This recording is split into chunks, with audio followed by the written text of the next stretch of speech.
જય જિનેન્દ્ર.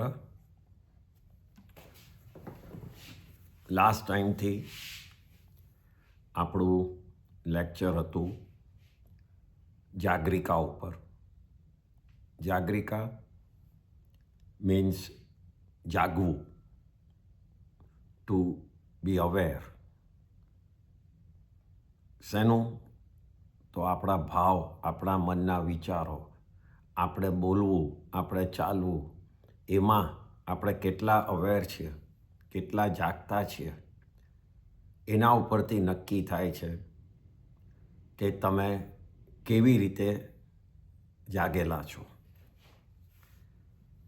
ભગવાનને ગૌતમ સ્વામીએ સવાલ પૂછેલો, જે આગમમાં ભગવતી સૂત્રમાં આવેલો, કે લોકો જે જાગે છે, જે જાગરિકા એટલે જાગરણ કરે છે, એટલે ઉઠે છે, જાગે છે, એના પ્રકાર કેટલા? બહુ જ ઇન્ટરેસ્ટિંગ સવાલ. નોર્મલ તો આપણે એમ કહીએ કે લોકો ઊંઘે અને લોકો જાગે, તો એના પ્રકાર થોડી હોય, એના ટાઈપ્સ થોડી હોય. પણ ભગવાને ધર્મના એંગલથી ભગવાને કીધું કે જ્યારે જે બી જીવ જાગતો હોય છે, ઊંઘમાંથી જાગે, ત્યારે એના ત્રણમાંથી કોઈ પણ એક પ્રકારમાં એ હોય છે.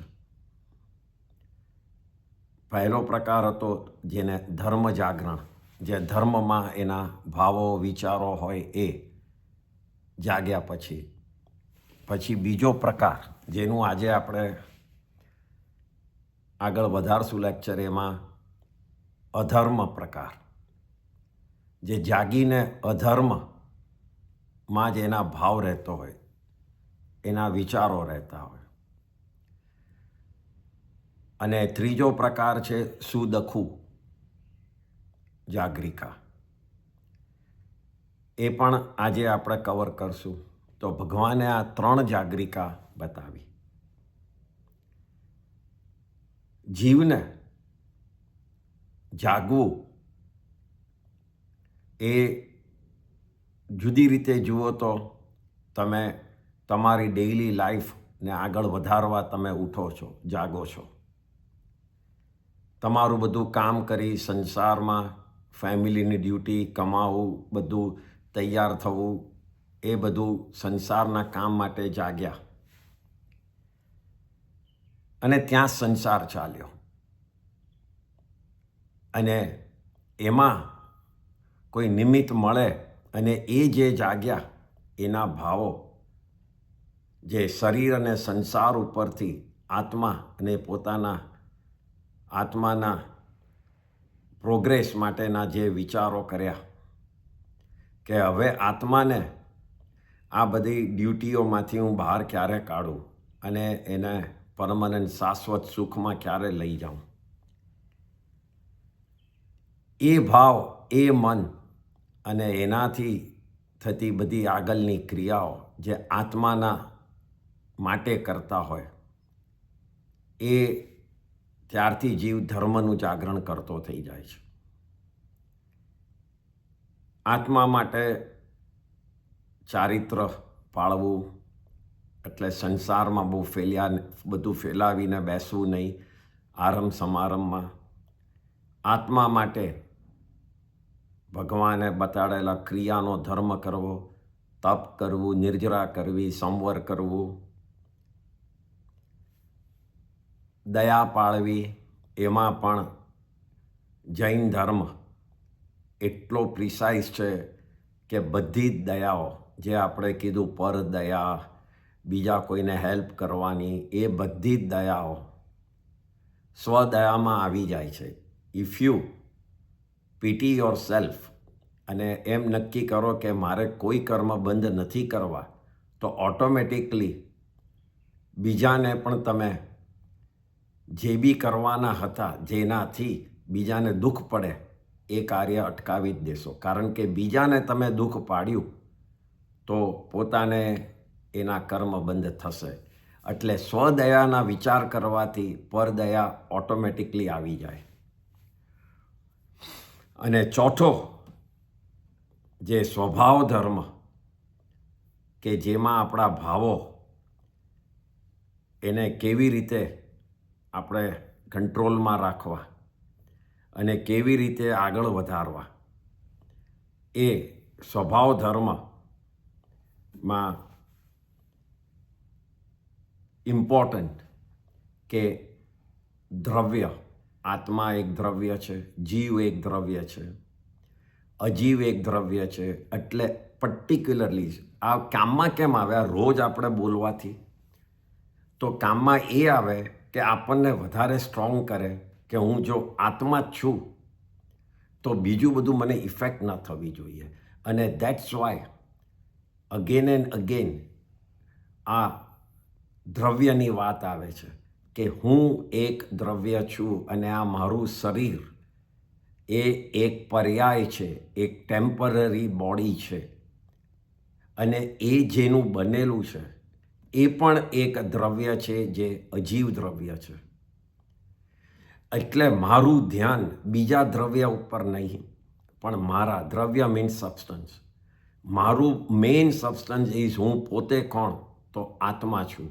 મારું નજર ત્યાં જ હોવું જોઈએ અને આ જ સુખ દુઃખ એ બધા ઉપર અને શરીરના ઉપર ધ્યાન ન હોવું જોઈએ. એ સ્વભાવ ધર્મ થાય છે. સ્વ પોતે, સ્વ એટલે પોતે, અને પોતાનામાં ભાવ રાખવું એટલે સ્વભાવ. એટલે આપણે કહીએ છીએ જે વ્યવહારથી કે આનો સ્વભાવ તો બહુ જ ગુસ્સાવાળો છે, આનો સ્વભાવ આખો વખત ખરાબ લગાડે છે, આનો સ્વભાવ કાયમ રડતો જ હોય છે. એ બધું આપણે જે સ્વભાવની વાત કરીએ છીએ વ્યવહારથી સંસારમાં, એ વખતે એનો કેવો નેચર છે એની આપણે વાત કરતા હોઈએ છીએ. પણ રિયલ સ્વભાવ ઓફ આત્મા is none of that. Real સ્વભાવ ઓફ આત્મા ઇઝ વિચ ઇઝ બીજા બધા દ્રવ્યથી અલગ, અનંત જ્ઞાન, અનંત દર્શન, અનંત ચારિત્ર, અનંત સુખ અને આનંદમાં સદાય ટકી રહેવું, અને એમાં જ એને અનંત સુખ મળે, એ એનો સ્વભાવ છે. આ જ સમજવું, આના ઉપર કોન્સન્ટ્રેશન કરી આને દિવસમાં 10 વાર બી વિચાર કરો, એ સ્વભાવ ધર્મ એ બહુ જ ઇમ્પોર્ટન્ટ છે. કારણ કે બીજા બધા જ ધર્મ આમાં આવી જાય છે. જો તમે તમારા સ્વભાવના તરફ ધ્યાન રાખશો તો બીજું બધા ભાવો તમને એકદમ હલકા લાગશે, એકદમ અનનેસેસરીલી લાગશે. તમને ઇફેક્ટ નહીં થાય કોઈ તમને આવીને ગાળ આપી જશે તો, તમને ઇફેક્ટ નહીં થાય કોઈ તમારું લઈ જશે તો. કારણ કે આત્માનું આમાંથી એકે હતું જ નહીં. અને જો આત્માનું હોય, ગાળ જો આત્માની હોય, કોઈ આઈટમ આત્માની હોય તો એ તમારાથી દૂર જાય નહીં. પણ ગાળ કોઈક તમને આપે એનો મિનિંગ કે આત્માની છે જ નહીં. કારણ કે આત્માને કંઈ બહારથી મળતું જ નથી. એ બહારથી આપનારું એ સંસારની વાત જ છે. અને એ જેવો જીવ પોતાની એક ભાવમાંથી બીજા ભાવમાં જાય એટલે ત્યાં બધું છોડીને જ જાય છે. એટલે કોઈ ગાળ, કોઈ ખરાબ લગાડવું, કોઈ ગુસ્સો, એ બધું તમારી જોડે, તમારા આત્માની જોડે લેવા દેવા જ નથી. એ તમારા કર્મ જોડે લેવા દેવા છે. અને એ જો વિચારી અને જો ઓછો કરી શકીએ તો તમે વધારે સ્વભાવ ધર્મમાં આવ્યા. આ જ સ્વભાવ ધર્મમાં આપણે લાસ્ટ ટાઈમ ટચ કરેલું કે બીજા બધા દ્રવ્ય બી હતા, ધર્માસ્તિકાય, અધર્માસ્તિકાય. ધર્માસ્તિકાય એટલે એક એવું દ્રવ્ય છે કે જે જીવને હલનચલન માટે હેલ્પ કરે, હાલવામાં હેલ્પ કરે, ચાલવામાં હેલ્પ કરે. અધર્માસ્તિકાય એ એવું જ સબસ્ટન્સ છે કે જીવને સ્થિર થવામાં હેલ્પ કરે. એ નહીંતર એ ચાલ્યા જ કરતો હોય, પણ એક જગ્યાએ સ્થિર થવું હોય તો આ એક જાતનું દ્રવ્ય છે. પૂદગલાસ્તિકાય એનો સબસ્ટન્સ એવું છે કે જે નવાને જૂનું, જૂનું નવું તૂટે, ફરીથી ભેગું થાય, છૂટા પડે, ફરીથી ભેગું થાય. આપણું શરીર એક પૂતગલનું બનેલું છે. એ નાશ પામે, એને બાળી નાખીએ ત્યારે એની રાખ બને. રાખને તમે ગાર્ડનમાં નાખી દો, પાણીમાં નાખી દો, પછી એમાંથી બીજું કંઈક બને. આપણું શરીરનું પૂતગલ એ પોસિબલ છે કે પછી માટીમાં જાય, ઝાડની અંદર બી એનું ઝાડનું થડ પણ બની શકે, એનું બ્રાન્ચ પણ બની શકે. એટલે એ પૂતગલને આપણા શરીરનું પૂતગલ સેમ છે. એટલું નાશવંત, એટલું ડિસ્ટ્રોય થાય એવું આપણું શરીર છે કે જેના ઉપર આપણને હાઈએસ્ટ મોહ છે. તો એ પૂતગલાષ્ટિકાય પછી છે કાળ.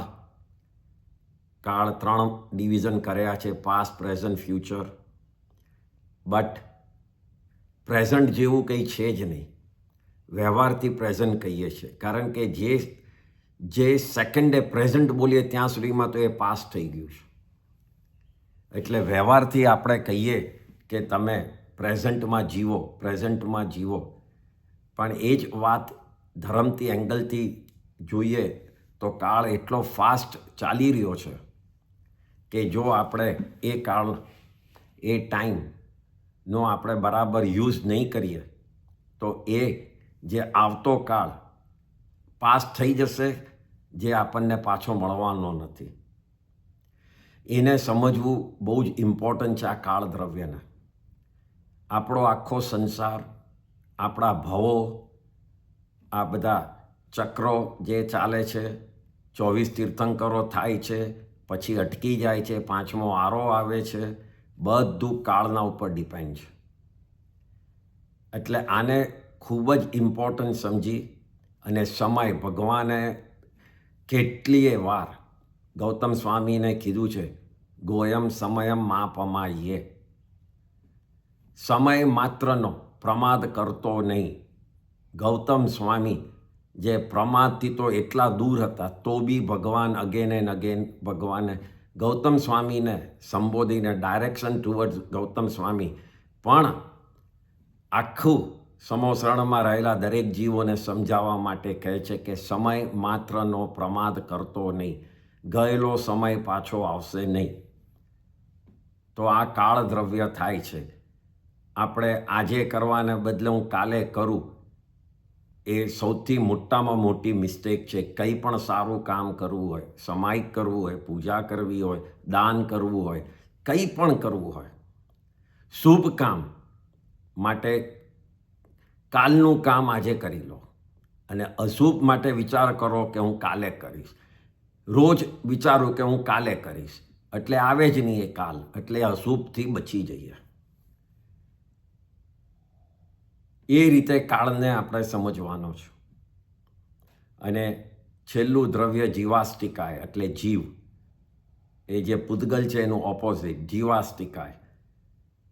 જીવ એટલે એક ચેતના છે, સ્પાર્ક છે, જેની અંદર આપણે પહેલાં કીધું એમ જ્ઞાન, દર્શન, ચારિત્ર એ બધું જ છે.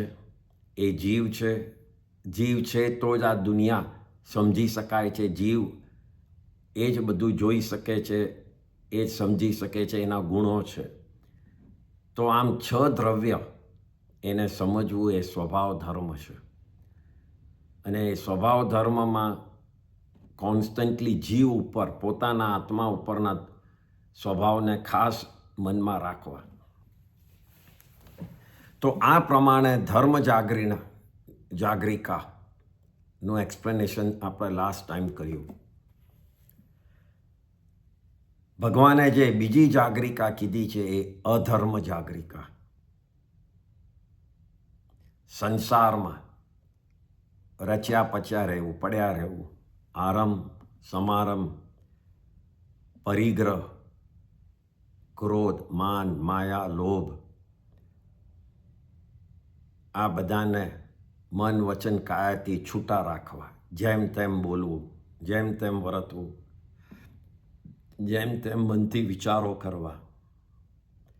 18 પાપ સ્થાનકને ખૂબ જ સેવવા એ અજ્ઞાની જીવોનું કામ છે.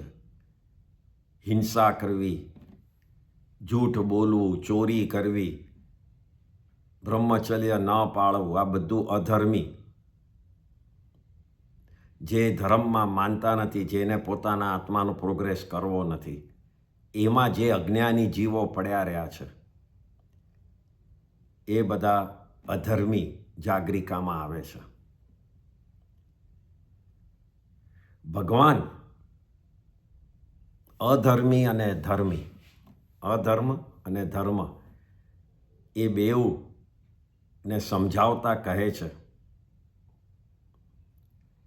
કે અધર્મી જીવ સંસારમાં સુખ મેળવવા પહેલાં શું કરે છે? તો પહેલાં ખૂબ જ પુરુષાર્થ કરે છે, ખૂબ જ એફર્ટ કરે છે. એ એફર્ટમાં બિકોઝ એ અધર્મી છે, કોઈ પણ માર્ગ અપનાવે છે, કોઈ પણ રીતે ટુ બીકમ સક્સેસ, ખોટા રસ્તા, જૂઠ, ચોરી, કંઈ પણ કરીને, કોઈનું કાપીને, જેલસી, કંઈ પણ કરીને એ એફર્ટ કરે છે કે એને જે અચીવ કરવું હતું એ કરવા માટે. અને એના હિસાબે એ અશુભ કર્મ બંધ કરે છે, ખૂબ જ અશુભ કર્મ બંધ કરે છે. પછી એને પોસિબલ છે કે પુણ્ય, પાસ્ટમાં પુણ્ય કરેલું હતું એનો ઉદય થાય છે ને એનાથી એ જે એફર્ટ કરી છે એમાં એને મળે છે. એવું બની શકે કે અધર્મીને પણ પાસ્ટમાં પુણ્ય કર્યું હોય તો એનું ફળ એને મળે, એનો ઉદય થાય તો એણે હમણાં જે બી ખોટું કર્યું, એફર્ટ કરી, એમાં પણ એ પુણ્યનો ઉદય પછી થયો તો એને મળ્યું જે જોઈતું હતું. અને એ મળ્યું એટલે એ ખૂબ જ એરોગન્ટલી, ખૂબ જ અભિમાનથી એમાં આનંદ પામે છે, એમાં ખૂબ જ ખુશ થાય છે કે જો આ બધું મને મળ્યું.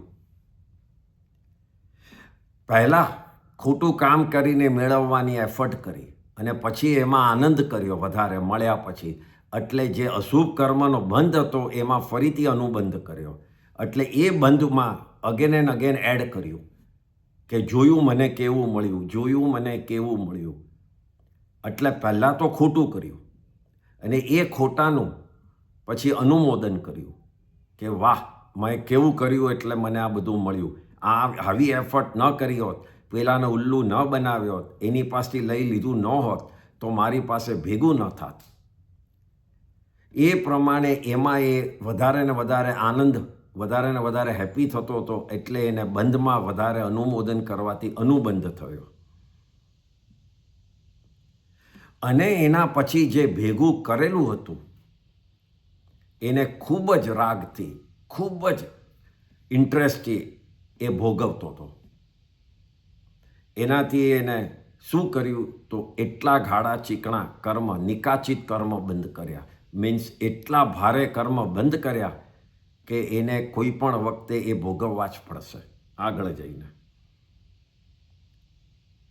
તો ભગવાને અધર્મી જીવ માટે આ બતાડ્યું કે પહેલાં પુરુષાર્થ કરે, ખોટો માર્ગ બી લે અને મેળવે કંઈ, એમાં પણ પાછું એ અભિમાન કરે અને પછી એમાંથી આરંભ સમારંભ કરે, એમાં પણ ખૂબ જ આનંદ લે, તો એ છેલ્લે નિકાચિત કર્મ બાંધે છે. અને આ જીવને અધર્મી જીવો કહેવાય છે. અને એનાથી અગેન્સ્ટ ધર્મી જીવો માટે સમજાવતા ભગવાન કહે છે કે જ્યારે ધર્મી જીવો પહેલાં જે બધું હતું એને છોડીને આનંદમાં આવે છે, પેલાની પાસે નથી મેળવવા માટે બધું ખોટું કરે છે, આની પાસે હોય તો એને છોડવામાં આનંદ આવે છે, કારણ કે હવે એ જાગી ગયો છે કે મારે આત્મા સિવાય મારે કોઈમાં ઇન્ટરેસ્ટ નથી. એટલે ધર્મી જીવને પહેલાં તો છોડવામાં, એટલે એનો આનંદ તો ઇમિડિયેટલી ચાલુ થઈ જાય છે. અધર્મીને ક્યારે મળે છે? જ્યારે એણે બધું પૈસા ને બધું હાથમાં આવે છે ત્યારે આનંદ મળે છે. ધર્મીને ક્યારે આનંદ મળે છે? એ જ મિનિટથી છોડીને, કારણ કે એના હાથમાં છે, છોડી દીધું, મારે જોઈતું જ નથી, ઓછું કરી કાઢ્યું, મારે જોઈતું જ નથી, એમાંથી જે આનંદ પામે છે. અને એ છોડવાનું, અપરિગ્રહ કરવામાં એ શુભ કર્મ ખૂબ બાંધે છે. કારણ કે હવે જાગી ગયો કે સંસારના આ બધા જે પૂતગલોથી બનેલી આ જ કપડાં ને આ જ દાગીના ને આ જ પૈસા ને બધાનો ગાડી ઘર બધું એ બધું મારું છે જ નહીં એમ કરીને 1 by 1 છોડે કે મારે હવે લિમિટમાં આવી જવું છે. ત્યાંથી જ શુભ કર્મ બંધ ચાલુ થઈ ગયો એનો તો. અને એના પછી ભગવાન કહે છે કે એ સાચા માર્ગ ઉપર આવીને પછી એણે નિર્જરા અને સંવર એ બે તત્વ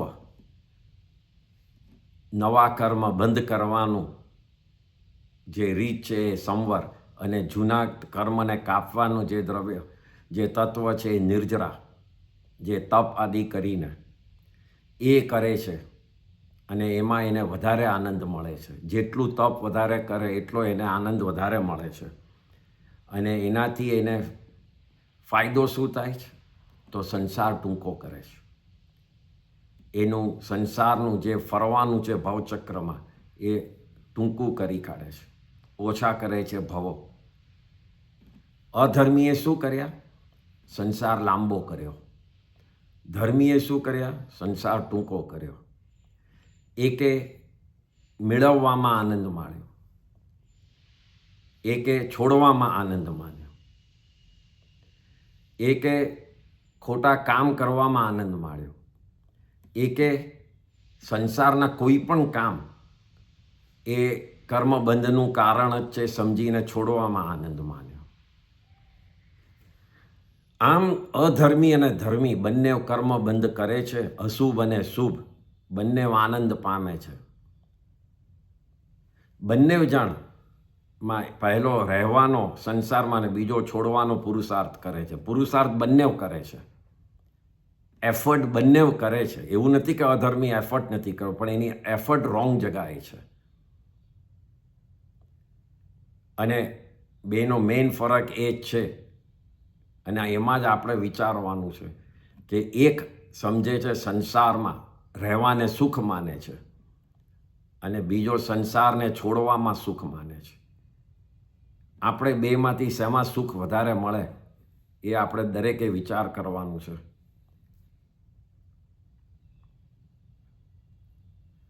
અધર્મી જીવો માટે આગમમાં એક ગાથા આવે છે. એ ગાથા નથી કહેતો, પણ એનો અર્થ કહું છું. બહુ જ ફાઇન ગાથા છે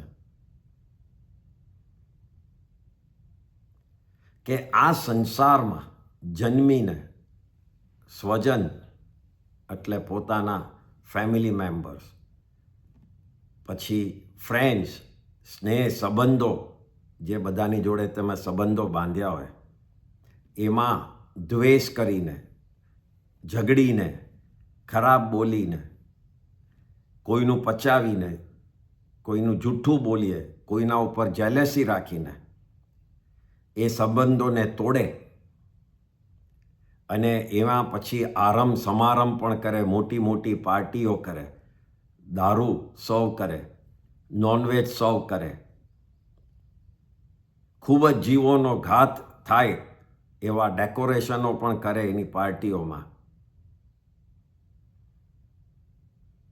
અને એ જ અધર્મી જીવ બોડી એટલે શારીરિક અને મેન્ટલ સુખ માટે એના કાયમના વિચારો ચાલતા હોય છે. કાયમના વિચારોમાં હું શરીરને કેવી રીતે આનંદમાં રાખું અને માઇન્ડને કેવી રીતે હેપી રાખું, એ જ એની વીકનેસ હોય છે. અને એ વીકનેસથી એ 7 મહાવ્યસનનું સેવન કરે છે, પાળે છે. એમાં પોતાની પુરુષાર્થ હોય છે, ટોટલ રોંગ પુરુષાર્થ. The 7 મહાવ્યસન ઇઝ દારૂ, ચોરી, ગેમ્બલિંગ, જુગાર મોટા પાયે, હન્ટિંગ શિકાર, પરસ્ત્રી સેવન, વેશ્યાગમન પ્રોસ્ટિટ્યુશન. પરસ્ત્રી સેવન ઇઝ કોઈ બીજી સ્ત્રી જોડે એને કનેક્શન થઈ અને એના રિલેશન હોય. અને છેલ્લું માંસાહાર. દારૂ, ચોરી, જુગાર, હન્ટિંગ, પર સ્ત્રી સેવન પ્રોસ્ટિટ્યુશન અને નોનવેજ. આ 7 મહાવ્યસન છે. આ જે પાળે એની ગતિ ખૂબ જ અશુભ થાય છે. એટલે આ ગાથામાં એ જ સમજાવે છે, અધર્મી જીવોનું ડિસ્ક્રિપ્શન આપ્યું છે કે આ બધું કરી સંસાર લાંબો કરે અને પોતે ખૂબ જ દુઃખી થાય છે. આ પ્રકારના જીવતા અજ્ઞાની જીવો એને અધર્મી જાગરિકા કહેવાય છે. ભગવાને અધર્મી માટે આ રીતે સમજાવ્યું. પહેલું ધર્મ, બીજું અધર્મી. ત્રીજી જાગરિકા ભગવાન સમજાવે છે, જેનું નામ છે સુદખુ. સુદખુ, સુ મીન્સ ભલી, સારી, અને દખુ મીન્સ ઇન્ટેલિજન્ટવાળી, હોશિયારીવાળી. એવી આનું મિનિંગ કે એવી જાગરિકા, એવી અવેરનેસ જે સારી પણ છે અને ઇન્ટેલિજન્ટ પણ છે. નાઉ વાય વુડ ધેટ બી? ધર્મ જાગરિકા એને કેમ ઇન્ટેલિજન્ટ નહીં કીધી અને આ જાગરિકામાં કીધું? કારણ કે આ જાગરિકામાં એક ટ્વિસ્ટ છે. ધર્મ જાગરિકા તો વન માઇન્ડેડ છે કે મારે આત્મા સિવાય કંઈ કરવું નથી, મારે વૈરાગ્ય પામી અને એ જ આગળ વધવું છે, અને મારે આચાર ધર્મ, દયા ધર્મ, એ જ ધર્મ સિવાય મારે કંઈ સંસારમાં કરવું નથી. સો એ સ્ટ્રેટ ફોરવર્ડ ધર્મ જાગરિકા. સુદખુ જાગરિકામાં ઇન્ટેલિજન્સ કેમ છે? કારણ કે આપણા જેવા શ્રાવકો સંસારમાં બી રહેવું પડે છે, કારણ કે આપણે છોડી નથી શકતા, અને ધર્મ બી કરવો છે. તો હું એની ફાઇન લાઈન કેવી રીતે કરું? એને કેવી રીતે બેઉ ભેગા કરું કે ઓછામાં ઓછા હું કર્મ બંધ કરું અને હું ધર્મ બી કરું? એનું જે અલાઇનમેન્ટ છે એ બહુ જ હોશિયારી જરૂર છે. સંસારમાં ઝઘડા પણ ન થાય અને મારું ધર્મ પણ થાય, મારું સમય પણ થાય અને છોકરાઓ જોડે મારે બહાર જવાનું પણ થાય. બંને માટે હું સમય કાઢું. એ જે ઇન્ટેલિજન્સ વાપરવી પડે છે એ શ્રાવકને વાપરવી પડે છે. સાધુ સંતોને તો એની જરૂર જ નથી, સંસાર જ નથી. એમને તો બસ ધર્મમાં અને શાસ્ત્રોમાં અને વાંચવામાં અને એ જ કરવામાં છે, ઉપદેશ આપવામાં લોકોને, એમાં જ એમનું જીવન છે. પણ આપણે લોકોનું ક્યાં એમ છે? 24 કલાક કરી નથી શકતા. આપણને એવો કર્મનો ઉદય છે કે આપણે બધું છોડી નથી શકતા. તો what can we achieve as shravak? The best is to achieve sudakkhu jagarika, ઇન્ટેલિજન્ટવાળું awareness. Although we are part of the સંસાર, we are doing activities, we are making money, we are આપણા છોકરાઓના લગ્ન કરીએ, બધું જ કરીએ છીએ, પણ મારે કેટલી લિમિટ રાખવી છે અને કેટલી નથી એ નક્કી કરવાનું કામ ઇન્ટેલિજન્સ ઉપર છે, કે કેટલું મારે ફેલાવવું છે ને નથી ફેલાવવું. That's why this jagarika is called sudakkhu. આ જાગરિકામાં શ્રાવક પણ હોય છે, સંસારમાં રહે અને ધર્મ પણ કરે અને બંને ધ્યાનથી રાખે.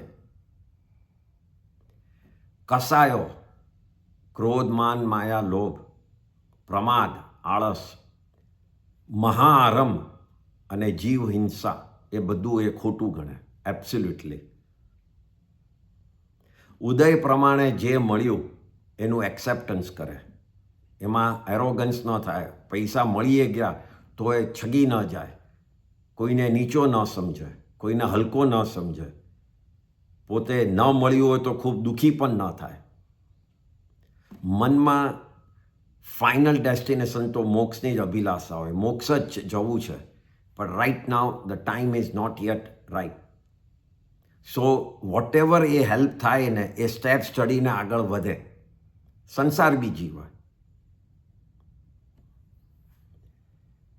આપણે શ્રાવકો ના માટે 2 કારણો બતાડ્યા છે.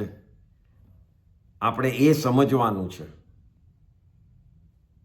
કે સુખ દુઃખ એ બે કારણ હોય. પુણ્યનો ઉદય, પાપનો ઉદય, એ બે કારણ. શુભ કર્મ, અશુભ કર્મ, આ બધું આપણી પાસે સ્ટોકમાં હોય જ છે. એવો કોઈ જીવ નથી કે જેને આ બધું વન આફ્ટર અનાધર ઉદયમાં ન આવે. આવે જ. એવો કોઈ જીવ નથી કે કોન્સ્ટન્ટ સુખમાં હોય, કોન્સ્ટન્ટ દુઃખમાં હોય. એને અમુક પળ માટે બી સુખનો અનુભવ થાય જ, અને અમુક પળ માટે એને દુઃખનો અનુભવ થાય જ. કારણ કે ઉદય કોન્સ્ટન્ટલી એક જ જેવો રહેવું એ બહુ જ ડિફિકલ્ટ છે. ઇવન દેવલોકમાં બી ખૂબ સુખ ભોગવે, પણ એને પણ થોડુંક બીજા દેવ કરતાં ઓછું હોય તો એને પણ દુઃખ થાય. અને એ જ રીતે નરકમાં બી કોઈ સમકીતી જીવ ગયેલો હોય તો સમ્યક દર્શનના કારણે એ ક્ષમતા રાખે, ભલે ભોગવતો એને દુઃખનું, એને ખૂબ જ પેન ને બધું ભોગવતો હોય, પણ ક્ષમતા બી રાખે, એમાં એ સુખ માનતો હોય. એટલે સુખ અને દુઃખ, પુણ્ય અને પાપનો ઉદય બંને એક સાથે હોય. એટલે વન આફ્ટર અનાધર.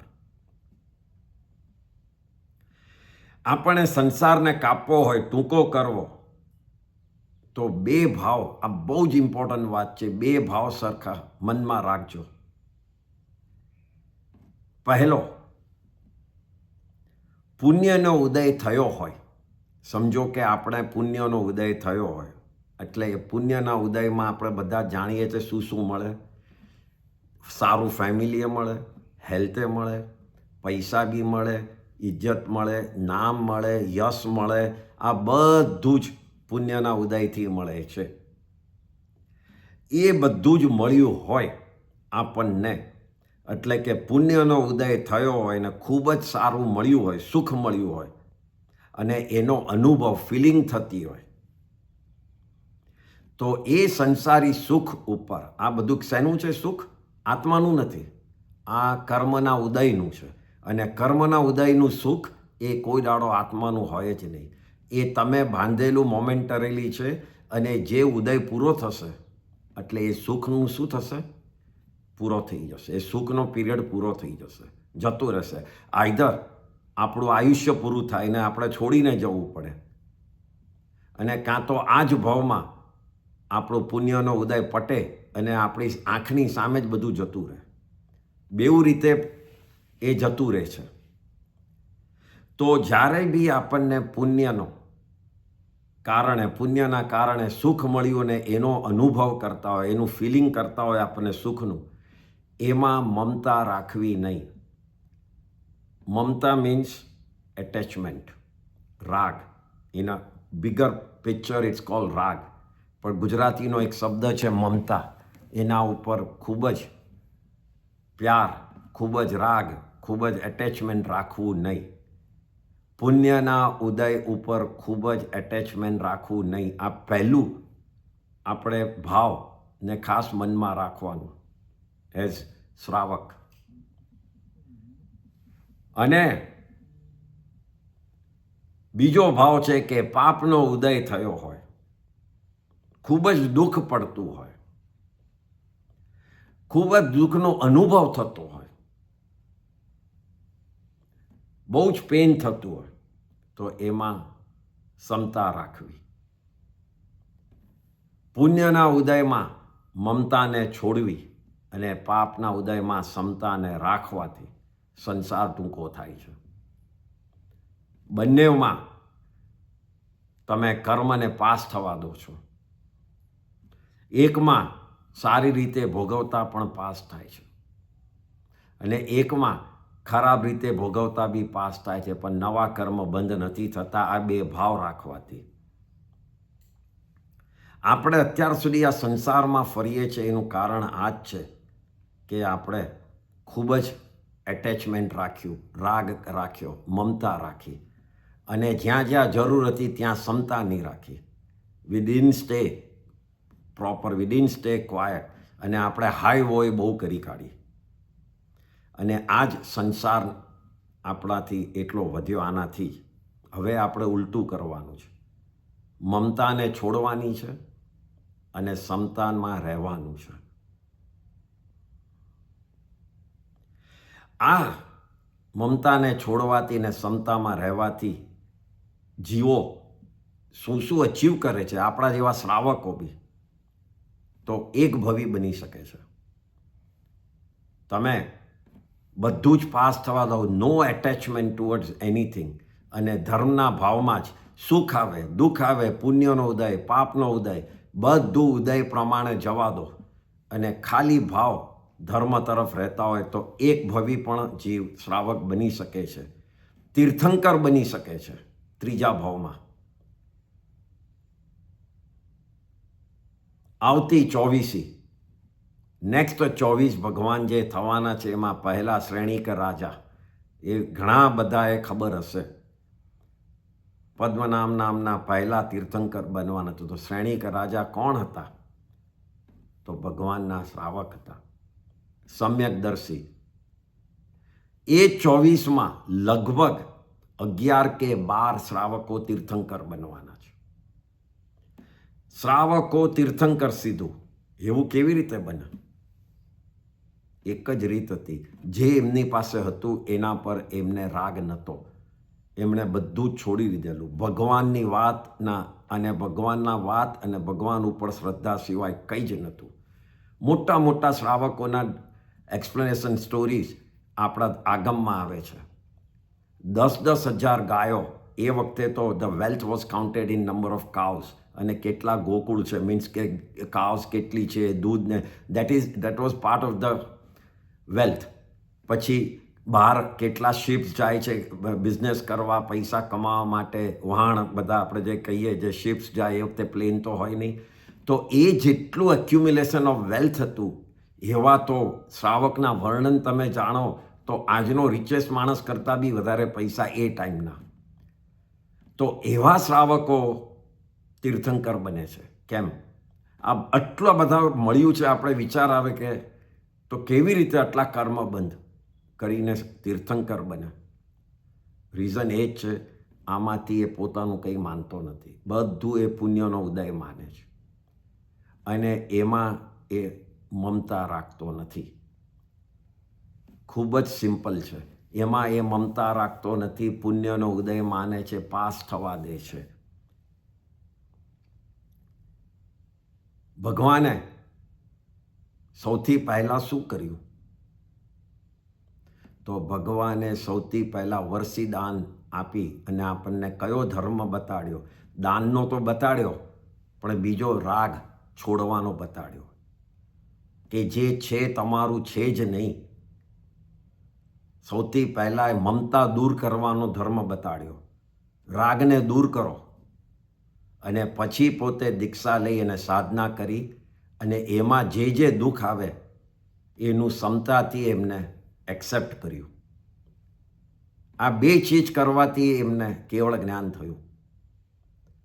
વિચારો, પહેલાં તમે હવે એમ વિચારો કે હું છોડીશ નહીં પણ ક્ષમતા રાખીશ, પણ તમે છોડો જ નહીં કોઈ ચીજ, તો તમે આત્મા તરફ કેવી રીતે જાઓ? ભલે તમે ક્ષમતા રાખો, પણ બહારની ચીજ ઉપરનું તમે રાગ છોડશો જ નહીં, તો આત્મા ઉપર કેવી તરફ જશો? સૌથી પહેલાં છોડતા શીખો. સૌથી પહેલાં આપણી પાસે છે એ આપણું છે નહીં એ વિચારતા શીખો. ભલે આપણે છોડી ન શકીએ, પણ છોડવા જેવું છે એ વિચારીને તો રહો. આપણે નહીં છોડી શકીએ અમુક ચીજ, યસ, એટલે શ્રાવક છીએ, પણ છોડવા જેવું છે એ તો મનાય ને સાચા ભાવથી, અને બને ત્યાં સુધી ઓછું તો કરાય. તો એ વિચારથી પણ આપણે આગળ વધી શકીએ છીએ. જે ચક્રવર્તી રાજાઓ, ચક્રવર્તી, તમને ખબર છે દુનિયાના સૌથી મોટા રાજા જે 6 ખંડને જીતે છે, એ ચક્રવર્તી રાજાઓની ગતિ બતાડી છે. ગતિ મીન્સ નેક્સ્ટ ભાવ. તો એમાં ચોખ્ખું કીધું છે કે જે ચક્રવર્તી રાજા, લાઈક એક્ઝામ્પલ ભરત ચક્રવર્તી, જે રાજાઓએ બધું જ જીત્યા પછી બધું આખું રાજ્ય છોડી અને દીક્ષા લીધી, એ લોકોનું ગતિ છે દેવગતિ કે મોક્ષ ગતિ, એ જ ભાવમાં. એની બીજી કોઈ ગતિ ન હોય, એની વૈમાનિક દેવગતિ કે મોક્ષ ગતિ. અને જે ચક્રવર્તી રાજા ન છોડી શક્યા, એની એક જ ગતિ છે, એ 7મી નરક. એના સિવાય એની બીજી કોઈ જ ગતિ નથી. આ આપણે જે 24 ભગવાન થયા એ જ કાળમાં 12 ચક્રવર્તી થયા. દેર વર 12 ડિફરન્ટ ટાઈમમાં 12 ચક્રવર્તીઓ થાય, એક સાથે ન થાય. એ 12 ચક્રવર્તી 6 ખંડ 6 કોન્ટિનન્ટ્સ જે ભરત ક્ષેત્રમાં જે આપણી આ દુનિયા છે નાની, એ કોન્ટિનેન્ટની વાત નથી, પણ ઓવરઓલ 6 કોન્ટિનેન્ટને જીતે છે અને 12 ચક્રવર્તી બને છે. એના પછી એ 12માંથી 10 ચક્રવર્તીએ બધું છોડ્યું, તો એ લોકો કાં તો મોક્ષમાં ગયા, દેવલોક બન્યા, એમાંથી 3 જણ તો તીર્થંકર બન્યા. 2 ચક્રવર્તીઓ, એક બ્રહ્મ ચક્રવર્તી, એક શુભુમ ચક્રવર્તી, 2 ચક્રવર્તીના નામ આવે છે, છોડી નહીં શક્યા, બંને 7મી નરકે છે. એટલા પાપ ને એટલા હરમ સમારમ કરતા હોય છે, એટલા રચ્યા પચ્યા પોતાના વેલ્થ ઉપર હોય ને પોતાના, કે એમાં 7મી નરક જ બંધાય. અને આ ચક્રવર્તીની જે રાણીઓ હોય, આ તો એક ખાલી ઇન્ટરેસ્ટિંગ પોઈન્ટ માટે, એ રાણીઓ કોઈ દાડો છોડી નથી શકતી ને એની નિયમા, એની ગતિ કાયમ માટે 6ઠ્ઠી નરક હોય છે. કારણ કે queen, a lady cannot go to 7th નરક, તો એની 6ઠ્ઠી નરક હોય છે. કારણ કે એટલા આરમ સમારંભમાં પોતે હોય છે કે કોઈ ચીજ છોડી જ નથી શકતી. આ કાયમનું છે. ચક્રવર્તીઓ હજી છોડી શકે છે. તો આ મમતા આટલું બધું તમને દુઃખ અપાવે છે. રાગ, સંસારનો રાગ આટલું દુઃખ આપે છે. વાસુદેવની વાત કરીએ, ઇઝ અનાધર ટાઇટલ. એમાં આપણે શ્રી કૃષ્ણનું તો બધા જાણો જ છો. તો વાસુદેવ પણ એક મમતાના કારણે, એક રાગના કારણે પાસ્ટના ભાવમાં એવું કંઈક નક્કી કરે છે કે મને પુણ્યનું ફળ, મારા તપનું ફળ મળે તો મને આ સુખ મળે. તો એવું વાસુદેવના ધર્મ ભાવમાં એને મળે છે. પણ એવા કર્મ બંધ કરીને આવે છે કે મમતા છૂટી નથી શકતી. એટલે વાસુદેવની પણ ગતિ કાયમ નરક જ થાય છે. એ છોડી નથી શકતા. વાસુદેવની ઓપોઝિટ પ્રતિ વાસુદેવ હોય છે, એ બીજા ટાઇટલ. એને પણ શેની મમતા હોય છે? તો લેડીઝની મમતા હોય છે. જેમ શ્રી રાવણે સીતાને કિડનેપ કર્યા અને એને કીધું કે તું મારી જોડે પરણ, એના ઉપર મોહ, એના ઉપર લવ થઈ ગયેલો અને એ રાગ છોડી નહીં શક્યા. તો છેલ્લે વાસુદેવ લક્ષ્મણના હાથે એમને મરવું પડ્યું અને ગતિ નરક થઈ. આ બધા દાખલાઓ, it's very easy to read story, but it is difficult and it is important to understand કે શેના હિસાબે આ ગતિ થઈ છે. All of them are because of રાગ. એ જ રીતે આ જ રાગને છોડવાની વાત છે. બધું હોવા છતાં પણ કોઈ પણ ચીજ ઉપર તમે મમતા, મોહ, રાગ, મૂર્છા, વીકનેસ એ બધું ન રાખો તો આપણે તરી શકશું.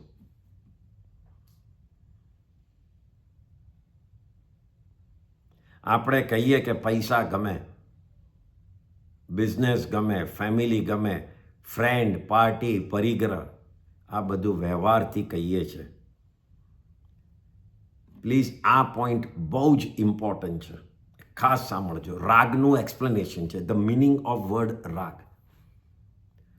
બધી સારી ચીજ ગમે અને છોડી નથી શકતા, તો એને આપણે શું કહીએ છીએ? રાગ. એના ઉપર આપણને પ્રેમ છે. બહુ સિમ્પલ ભાષામાં કહું તો રાગ છે, એટેચમેન્ટ છે, વીકનેસ છે. We are not able to let go.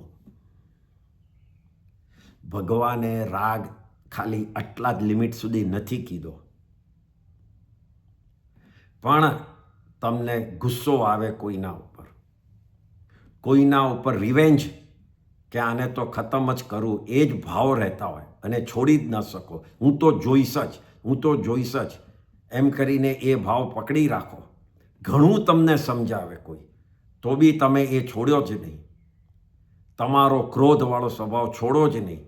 તમને લેટ ગો કરવાનું પણ ઘણા જણ સમજાવે, પણ તમને મનમાં એમ જ થાય કે હું આને બગાડી કાઢીશ, આના ઉપર ગુસ્સો કરવો જ છે, એની નીચે પાડવો જ છે. આને તમે નોર્મલ લેંગ્વેજમાં શું કહેશો? તો દ્વેષ છે, વિચ ઇઝ રાગ એટલે કોઈના ઉપર એટેચમેન્ટ અને દ્વેષ એટલે કોઈના ઉપર ગુસ્સો. This are the normal definition of રાગ અને દ્વેષ. પણ દ્વેષ ન છોડી શકાય એવો એ પણ એક રાગ છે. એટલે એ વિચાર કરો કે સારી ચીજ ઉપર જ તમે ન છોડવાને રાગ નહીં માનો, ખરાબ ચીજ નથી છોડવી એવા ભાવને પણ રાગ માનો. સૌથી પહેલાં તો ખરાબને છોડો. કોઈના ઉપર ઝઘડો થતો હોય તો અટકાવીને છોડો, કોઈને પડતું મૂકો, કોઈના ઉપર જેલેસી ન કરો, કારણ કે તમારી જેલેસીથી એનું સુધરવાનું કે બગડવાનું નથી. કોઈનું ખરાબ વિચારો નહીં, કારણ કે તમારા વિચારોથી એનું ખરાબ કે સારું થવાનું નથી. તો આ બધો રાગ તો પહેલાં છોડી દો કે મનમાં પકડીને રાખ્યો છે નેગેટિવ, અને નેગેટિવ રાગ કહેવાય. દ્વેષ is a kind of negative rag, and that's why at end of the line છેલ્લે આપણે કયો શબ્દ વાપરીએ છીએ? તો વાપરીએ છીએ વિતરાગી. કેમ? દ્વેષ તો એની પહેલાં છોડેલો હોય છે, પછી જ આગળ જઈને રાગ છૂટે છે. રાગ છોડવો ડિફિકલ્ટ છે, અને રાગ ઇઝ ટુવર્ડ્સ બધી ગમતી ચીજ અને ટુવર્ડ્સ બધી ખરાબ ચીજ. દ્વેષ ઇઝ ખરાબ ચીજ. એના ઉપર બી એટેચમેન્ટ રાખી અને પકડી જ રાખવું કે હું કંઈ પણ થાય હું આમ જ કરીશ અને લોકોનું બગાડીશ જ, એક પ્રકારનો એના ઉપર તમારું એટેચમેન્ટ છે. તમે લેટ ગો નથી કરી શકતા, અને રાગને છોડવો એટલે લેટ ગો કરવું. પછી એ સારી ચીજ હોય કે અશુભ ચીજ, કંઈ પણ ચીજને લેટ ગો કરવી. આ ખાસ યાદ રાખજો કે આપણે કંઈ આપણી પાસે રહેલું બધું ન છોડી શકીએ, પણ આપણા મનમાં રહેલું કોઈના તરફનું ખોટા નેગેટિવ પોઈન્ટ તો છોડી શકો. મનમાં ને મનમાં રહેલા નેગેટિવ પોઈન્ટથી પહેલાં તો કોઈને કંઈ થતું નથી, પોતાના આત્માના કર્મબંધ સિવાય કંઈ જ થતું નથી. તો એ તો છોડી દો. ઇટ્સ ધ ઇઝીએસ્ટ રાગ જેને છોડાય. ફિઝિકલ તમને તમારી હું 3 ગાડી લઈ લઉં, 2 ઘર લઈ લઉં, એ કદાચ ફિઝિકલ હજી આપણને દુઃખ થાય, પણ મનમાં નેગેટિવિટી છે એ છોડી દેવામાં તો દુઃખ ક્યાં થવાનું છે? એટલે ન પકડી રાખવું, એ જ મનમાં રાખવાનું છે. કોઈ પણ ચીજ સારી ખરાબ જેલેસી હોય કે કંઈ પણ હોય, પકડી નહીં રાખવી, મનમાં છોડી દેવી. અને એના પછી જ તમે ક્ષમતામાં આવી શકશો, એના પછી જ તમે ક્વાયટ થઈ શકશો, નીચે એકદમ શાંત થઈ શકશે. નહીંતર અંદરથી ઉકળામણ જ રહેશે. કાયમનું સવાર ઉઠો અને પાછા એ જ વિચારો કરો કે હું પેલાને કે પેલીને બતાડી દઉં કે એણે મારા માટે આમ કીધું હતું, તેમ કીધું હતું, ત્યારથી જ ઉકળામણ ચાલુ થઈ જશે. અને તમારું શું, વોટ વિલ યુ લૂઝ? તો તમારો ક્ષમતા ભાવ. જેટલા જણ ક્ષમતામાં ન રહી શક્યા એ લોકોએ કર્મ બંધ કર્યા, પણ જે લોકો મમતામાં ફસાયા એ લોકો તો હલકી નરકમાં જઈને બેઠા. તમે ક્ષમતામાં ન રહી શકો તો કર્મ બંધ થશે. તમને કંઈ પેઇન થાય છે અને તમે ક્ષમતા નહીં રાખી શક્યા અને તમે રડવું પડ્યું કે હાઈ વોય થયું કે થોડું, તો કર્મ બંધ થશે, પણ નરકનું કારણ નહીં બને. પણ તમે ભયંકર રાગ રાખીને બેઠા છો, પરિગ્રહથી બેઠા છો, લોકોની સામે રિવેન્જફુલ થઈને બેઠા છો, તો નરકનું કારણ બનશે. એટલે જ ભગવાને પહેલાં ક્ષમતાને પહેલાં મમતાને છોડવાની વાત કરી છે.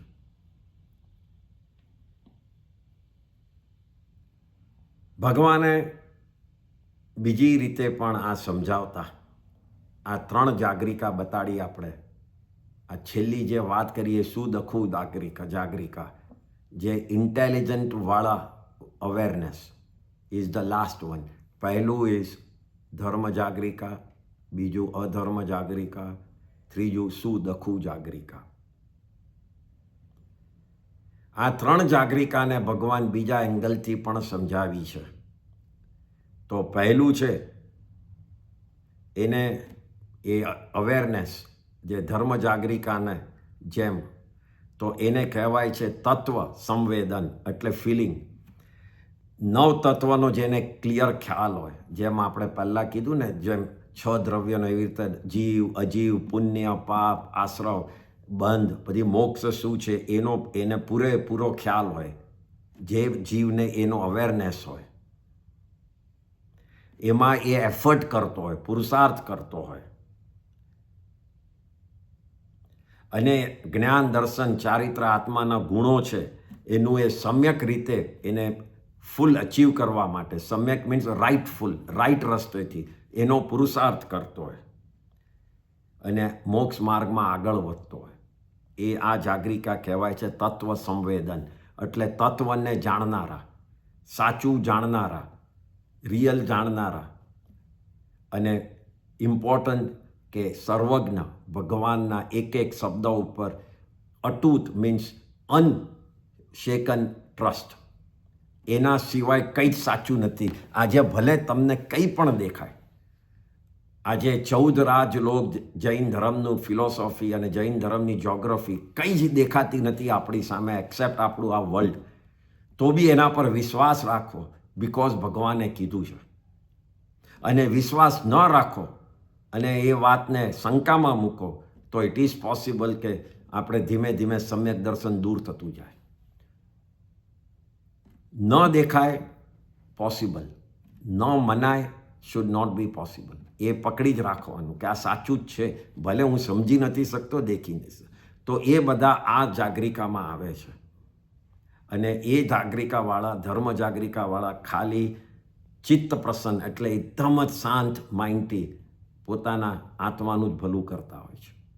તો આ તત્વ સંવેદન નામની જાગરિકા વિચ ઇઝ ઇક્વલ ટુ ધર્મ જાગરિકા.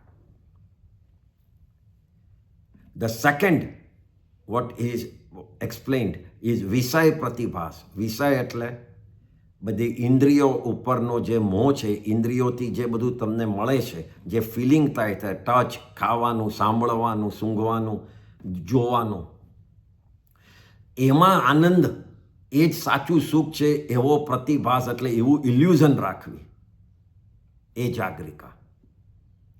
એ કોને હોય? જે સંસાર તરફ જેનું એંગલ હોય એને. ઇન્દ્રિયોના સુખમાં આનંદ મેળવવો, ઇન્દ્રિયોના સુખને જ આનંદ માનવો અને એ જ પરમનન્ટ માનવો, એવા ઇલ્યુઝનવાળા ભાવવાળા જીવો એ અધર્મ જાગરિકા કહેવાય છે. ફોર એક્ઝામ્પલ, એ કેવા છે તો એના એક્ઝામ્પલ આપતા શાસ્ત્રમાં બતાડે છે કે ચાઇલ્ડ, નાના છોકરાને ખબર છે આ પોઈઝન છે, એને આપણે કહી દીધું આ પોઈઝન છે, પણ એને એ નથી ખબર કે એ પીવાથી શું થશે. પછી એને કીધું કે આ સોનું છે, પણ એને એ નથી ખબર કે આ મોંઘું છે એટલે સેફમાં મૂકી દો. એને કહો કે આ કાંટો છે, ધીસ અ વેરી શાર્પ વસ્તુ, પણ એને હજી એ પેન નથી ખબર કે લાગવાથી કેવું પેન થશે. એવું જ આ જાગરિકામાં રહેતા લોકોને એમ જ હોય છે કે આ બધો આનંદ છે, પાર્ટી કરવી, ખાવું, પીવું, દારૂ, આ તે બધું આનંદ છે, પણ એને એ નથી ખબર કે એનું રિઝલ્ટ શું થશે. એને એ ખબર નથી કે પાછળથી એને એનું શું ભોગવવું પડશે. આ રીતે આ અધર્મી અજ્ઞાની જીવો માટે કહે છે કે ખબર છે કે આ ખોટું છે, પણ એ ખોટાનું એને શું મળશે એ નથી ખબર, એટલે એ બધું એમાં પછી એ ડિસરિગાર્ડ કરે છે કે આ ખોટું છે કરીને. ના, it's we have one life, we have only this life to live, અને મજા કરી લો, પછીથી આપણે શાંત જ રહીશું ને, હમણાં યંગ છીએ. આ બધું અજ્ઞાની જીવોની વાતો છે. એટલે અહીંયા illusion towards worldly life, illusion towards 5 સેન્સીસના પ્લેઝર, એને આ વિષય પ્રતિભાસ કરીને જાગરિકા કહેવાય, વિચ ઇઝ ઇક્વલ ટુ અધર્મી જાગરિકા. અને છેલ્લું આત્મપરિણમત, એટલે સાચું ખોટું નું જ્ઞાન હોય, સાચાને સાચો માનતો હોય, ખોટાને ખોટો માનતો હોય, અને એ પ્રમાણે ક્રિયા કરવાની કોશિશ કરે, ન થઈ શકે. આપણા જેવા છે. સાચું છે કે દીક્ષા લઈ અને વૈરાગ્ય એનાથી આપણે ખૂબ ફાસ્ટ આગળ વધી શકશું, પણ આપણે કરી નથી શકતા. આપણે માનીએ છીએ ખરી. તો એ બધા આમાં આવે છે, જેમાં આત્માનું અંદર એના વિચારો સાચા હોય છે, પણ એ કરી નથી શકતો ડ્યુ ટુ સર્ટન કર્મનો ઉદય, ચારિત્ર મોહના કર્મના ઉદયના હિસાબે પાળી નથી શકતો. પણ એની આત્માની પરિણતિ એટલે આત્માના જે ફાઇનલ થોટ્સ છે એ બધા સાચા તરફ છે. એવા ટાઈપના જીવો જે શ્રાવકના વ્રતોય લે, લિમિટેડ કશાય પણ કરે. આપણે લોકો બી લિમિટેડ કશાય, ગુસ્સો ને બધું થાય છે, અને આપણે આપણે પરિગ્રહ ભેગું કરીએ છીએ, પૈસા કમાઈએ છીએ, બધું જ છે.